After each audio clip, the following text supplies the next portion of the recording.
Presentasi kelompok kolak ubi. Assalamualaikum warahmatullahi wabarakatuh. Waalaikumsalam warahmatullahi wabarakatuh. Kami dari kelompok 4 atau kolak ubi lezat dan bergizi ingin membuka presentasi dan saya Dewi Permatasari selaku moderator dan pemateri, Arya dan kelompok kami atas nama Amanda, Nurul Amanda, Nadine, dan Dia, Olivia Perkitasara, Alfia Amalia Palman, Melwan Saputra, dan teman kami satu lagi yang berhalangan hadir yaitu Agung Alwakarek. Langsung saja materi. Pemaparan materi. Kami akan membahas mengenai lukisan surrealisme dari pelukis yaitu Salvador Dali. Nah, sebelum kami masuk ke dalam hasil analisis kami akan sedikit menjelaskan apa itu aliran surrealisme dan juga siapa itu Salvador Dali, yaitu pelukis yang kami ambil lukisannya untuk kami analisis.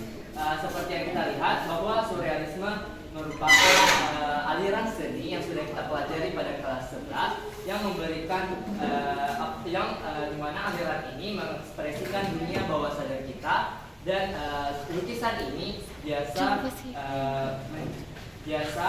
terdapat di dalamnya itu biasa tentang impian, fantasi, dan hal-hal yang tidak masuk akal serta tentang ketidaksadaran manusia.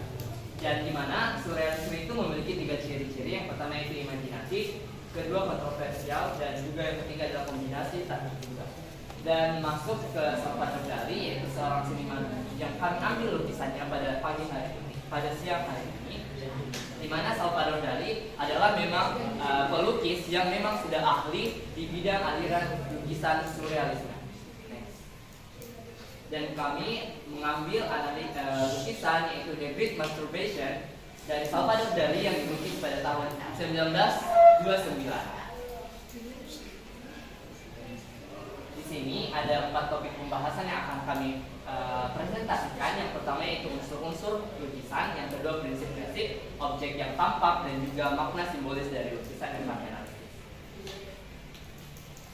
Nah, dalam lukisan The Great Masturbation ini ada 6 unsur-unsur yang telah kami analisis, yaitu yang pertama adalah titik, di mana dalam lukisan ini titik-titik ditempatkan secara rinci untuk membentuk detail wajah dan juga elemen lain yang ada dalam lukisan. Yang kedua yaitu unsur garis, di mana Salvador Dali menggunakan garis yang melengkung dan lembut dan juga adanya garis yang kaku secara bersamaan, di mana garis-garis ini menciptakan adanya distorsi dalam lukisan yang kita analisis. Yang ketiga yaitu warna. Dapat kita lihat bahwa di lukisan yang ada di slide bahwa warna-warna yang digunakan itu menciptakan kontras yang dramatis dalam lukisan sehingga menciptakan sebuah cerita di dalam lukisan tersebut. Yang keempat adalah unsur bentuk, di mana dalam lukisan ini bentuk-bentuk seperti wajah dan tubuh dari seorang wanita ini mengalami distorsi yang dimana bentuk-bentuk ini seperti yang kita lihat bahwa bentuk ini tidak realistis. Nah, yang kelima adalah unsur ruangan atau unsur ruangan atau unsur yang terbentuk adalah unsur seperti 3 dimensi. Nah, unsur ruangan ini dapat kita lihat bahwa dalam lukisan ini adanya unsur yaitu gelap terang juga yang membentuk adanya seperti kesan beruang dalam lukisan tersebut. Yang keenam yaitu unsur tekstur, di mana dalam lukisan ini detail realistis dalam lukisan dengan adanya perpaduan tekstur yang halus dengan membentuk distorsi yang menciptakan kesan visual yang menarik yang dapat kita lihat bersama pada slide. Lanjut ke prinsip-prinsip yang ada dalam lukisan karya seni rupa, di mana prinsip kontras dalam lukisan ini adalah adanya kontras warna gelap dan terang yang menciptakan ketegangan visual yang kuat dalam lukisan yang diciptakan oleh Salvador Dali. Yang kedua yaitu adanya prinsip repetisi atau prinsip pengulangan, di mana bentuk melengkung yang secara berulang dalam lukisan tersebut, dan detail organik yang menghasilkan perulangan motif yang menciptakan kekakuan dan yang aneh dalam dan irama visual yang ada dalam lukisan Salvador Dali. Yang ketiga yaitu adanya prinsip keseimbangan tak wajar. Meskipun dapat kita lihat bahwa elemen yang ada dalam lukisan ini memiliki elemen-elemen yang tidak seimbang dan juga tidak wajar, namun namun itulah yang membuat lukisan dari Salvador Dali terlihat menarik ketika kita lihat. Masuk ke dalam objek yang tampak. Nah, dapat kita lihat bersama bahwa ada dua objek yang tampak yang dapat kita lihat pada lukisan ini. Yang pertama yaitu adanya gambar wajah, objek wajah, di mana objek wajah ini terdistorsi bagaimana dengan gaya khas dari Salvador Dali itu sendiri, yang menciptakan perasaan aneh dan juga menakutkan jika kita melihat lukisan tersebut. Yang kedua adanya objek tangan dan tubuh yang dapat kita lihat bersama dalam bulat lingkaran-lingkaran yang ada di slide, di mana tangan yang merentak ke langit sebagai elemen yang dramatis dan simbolik, serta bentuk tubuh yang terdistorsi yang menghadap ke arah yang berlawanan menciptakan perasaan keterputusasaan di dalam lukisan tersebut. Makna simboliknya, ada 3 makna simbolisme yang ada dalam lukisan tersebut. Yang pertama adalah simbolisme seksual, di mana lukisan ini memiliki elemen erotis yang menggambarkan konflik internal antara Dali terhadap hasrat seksual dan kecemasan dirinya.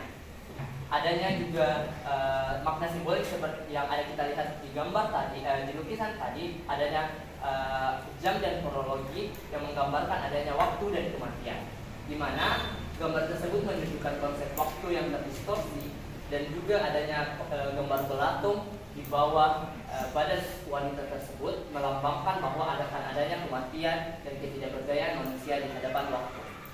Yang ketiga yaitu bentuk dan fobia, di mana dapat kita lihat bahwa adanya gambar-gambar serangga yang ada dalam lukisan itu mencerminkan fobia dari Dali sendiri. Karena suatu fakta bahwa Salvador Dali adalah pelukis yang takut akan serangga. Dia insektofobia, dan di mana dapat kita lihat bahwa lukisan itu menciptakan bentuk-bentuk serangga itu menciptakan hal yang aneh dan menciptakan perasaan ketidaknyamanan seperti yang dirasakan oleh Salvador Dali ketika melihat serangga. Baik, itulah tadi 4 topik pembahasan kita dalam hasil diskusi kami mengenai The Great Masturbation, dan saya kembalikan ke moderator. Filosofi nama kelompok. Kenapa kami mengambil kolak ubi untuk sebagai nama dari kelompok kami adalah dapat kita lihat bahwa dari riset yang kita lihat bahwa filosofis dari kolak ubi itu memiliki makna yang sangat dalam. Ya. Yang pertama adalah kolak dan ajakan buat untuk mengosongkan dosa, di mana banyak yang mengatakan bahwa kolak ini berasal dari kata kala yang artinya kosong, yang kalau diterjemahkan yaitu secara penuh intinya adalah manusia harus selalu bertobat selagi hidup agar dia bisa kosong atau kosong akan dosa-dosanya. Nah, yang kedua yaitu dapat kita lihat bahwa dalam kolak ubi menggunakan santan, di mana seperti yang kita lihat bahwa santan mengajarkan kita untuk meminta maaf. Jadi kami mengambilnya karena kami rasa bahwa kolak ubi sangat bisa mencerminkan bagaimana kelompok kami, yaitu saling memaafkan dan juga dapat mengambil segala hikmah yang ada dari setiap kejadian. Dan juga kita lihat bahwa santan itu adalah bahasa Jawa disebut santen, yang menjadi kependekan dari pamunpunten, yang artinya adalah permohonan maaf. Jadi ketika Allah mencicipi kolak ubi atau kalian mencicipi kolak ubi yang manis ini, kalian pasti akan mengingat bagaimana kesalahan kalian terhadap orang lain, terhadap sesama, dan pasti tentunya kalian akan mencoba untuk meminta maaf kepada orang yang kalian kecewakan. Terima kasih kolak. Sehingga kami mengambil kolak ubi yang sangat filosofis ini. Sesi tanya jawab, part 1. Waalaikumsalam warahmatullahi wabarakatuh. Perkenalkan, saya Ahmad Zaki dari perwakilan kelompok Estinjau. Jadi pertanyaan saya yaitu mengapa kelompok Anda The Great Masturbation ini sebagai lukisan yang ingin dibahas, yang dimana lukisan The Great Masturbation ini adalah lukisan yang konteksnya itu konteks seksual begitu. Kenapa bukan yang imajinatif begitu? Nah, untuk memilih salah satu lukisan yang kami pilih untuk analisis itu hanyalah random atau kami mengambilnya secara acak. Namun tanpa kami sadari juga bahwa yang kita lihat bahwa dari lukisan ini itu sudah banyak sekali makna simbolis yang ada di dalam. Walaupun memang Salvador Dali adalah pelukis yang hebat dalam bidang surrealisme, namun kami melihat ada suatu hal yang menarik dari lukisan ini. Yang pertama adalah banyaknya makna simbolik yang seperti kami katakan, tidak hanya bagaimana menjelaskan tentang simbolisme seksual yang ada dalam lukisan, namun juga menjelaskan bagaimana tentang kematian, serta juga bagaimana fobia atau kecemasan terhadap dari seseorang terhadap apa yang mereka takuti.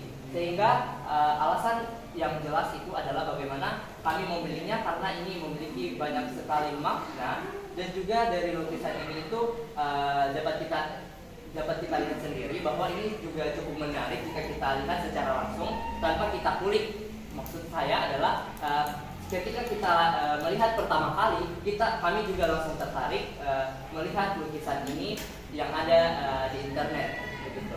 Sesi tanya jawab part 2. Perkenalkan, nama saya Latifah Mutmainah dari kelompok Barong. Seperti yang kita lihat pada lukisan The Great Masturbation, ada banyak lukisan yang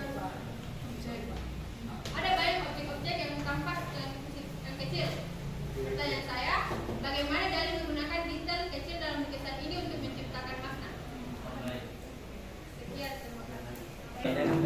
Perkenalkan, nama saya Wahyu Rustam dari kelompok Panas Banget. Saya yaitu seperti yang kita lihat pada lukisan The Great Masturbation. Nah, di sini kita bisa lihat ada lukisan sebuah cewek. Nah, pertanyaan saya, kenapa Salvador Dali memakai gambar lukisan cewek? Kenapa tidak cowok? Pasti ada makna tersirat kenapa dia pakai itu cewek dalam lukisan tersebut. Kelompok Barong. Namun terlebih dahulu bisa diulangi kembali apa pertanyaan yang tadi diberikan. Ya.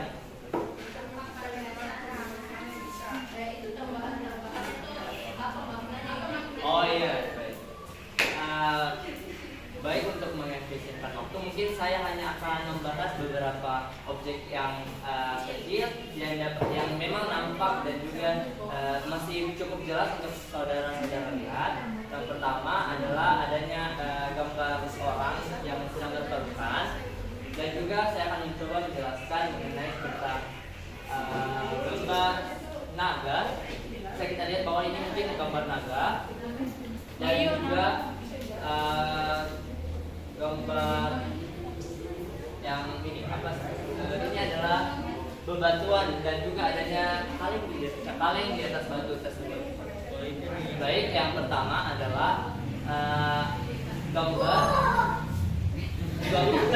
gambar dari orang yang sedang berpelukan atau mungkin berciuman di dalam lukisan tersebut.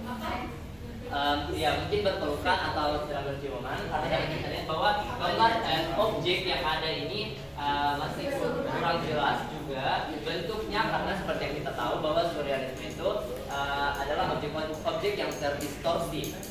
Namun dapat kita lihat sendiri bahwa ini mungkin adalah orang yang berpelukan atau berciuman.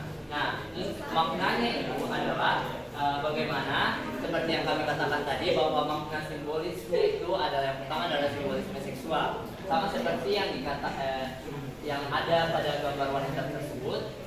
Sama seperti ini juga bahwa Dali mencoba menggambarkan bagaimana hasrat seksualnya terhadap terhadap lukisannya, dan juga sehingga gambar orang yang ada di sini itu mencoba menjelaskan juga bagaimana simbolisme seksual dan juga hasrat seksual dari Salvador Dali itu sendiri. Yang kedua adalah objek naga, atau juga bisa kita lihat bahwa ini seperti monster ya, di mana gambar ini itu sama seperti belalang tadi bahwa Salvador Dali mencoba melawan rasa takutnya dan juga mencoba untuk mengeksplor dan juga mengekspresikan rasa kecemasannya dan rasa takutnya yang dituangkan dalam lukisan tersebut, karena dapat kita lihat bahwa objek ini itu seperti adalah hal yang membuat kita takut, sehingga mungkin Salvador Dali mengekspresikan ketakutannya terhadap suatu objek, yaitu objek naga ini.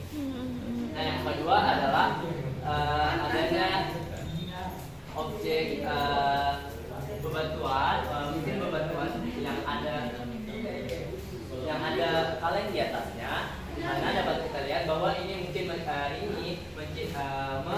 menyimpulkan atau memberikan makna tentang keseimbangan di dalam hidup, seperti tadi yang saya katakan, makna simbolis tentang kematian dan juga tentang waktu dan kematian yang bergerak sejalan.